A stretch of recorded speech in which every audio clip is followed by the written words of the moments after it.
એવું કહી શકાય કે કદાચ આટલા સ્કેલ ઉપર અમારો પહેલો સેમિનાર હશે.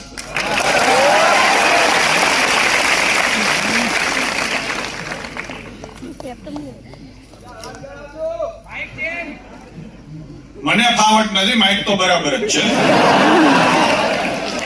ક્યાં ઊભું રહેવું, ક્યાંથી બોલવું એની મને ફાવટ નથી, કેમ કે આપણે તો એક જ ફાવટ છે, સીધું માથા ઉપર બાજુમાં માઇક રાખી અને બોલતા હોય. કાજી સાહેબે ઘણી બધી વસ્તુ તમને કીધી કે તૈયારી શું કામ કરવી જોઈએ, કેવી રીતે કરવી જોઈએ, 3D ની તમને વાત કરેલી, દોડવું કઈ રીતે એની સુભરાજસિંહે વાત કરેલી. હું અહીંયા મારી વાત એકદમ લિમિટેડ રાખીશ. અત્યારે પેલા તમને છે ને અમારા કોઈના મોઢા ગમતા નહીં, કેમ કે મેથેમેટિક્સ અને રીઝનિંગ આવે.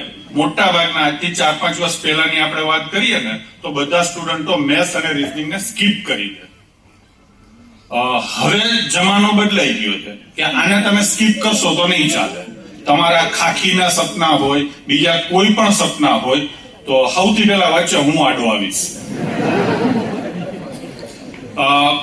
કોન્સ્ટેબલની એક્ઝામમાં આપણે 60 માર્ક્સનું મેથ્સ રીઝનિંગ છે, પીએસઆઈ ની એક્ઝામમાં 100 માર્ક્સનું છે, અને ગઈકાલે જે આપણા સીસી ના આરઆર આવ્યા પ્રિલિમ એક્ઝામમાં 150 માંથી 90 માર્ક્સ, એટલે કે 60% વેઇટેજ મેથેમેટિક્સ અને રીઝનિંગ નું, એટલે કે મારું છે. એટલે હવે તમે મને આમ સાઈડમાં નહીં કરી શકો.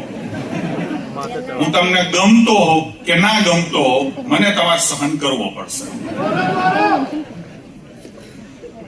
ઘણી બધી વાતો મોટિવેશનની તમે ઘણી બધી જગ્યાએ સાંભળતા હશો.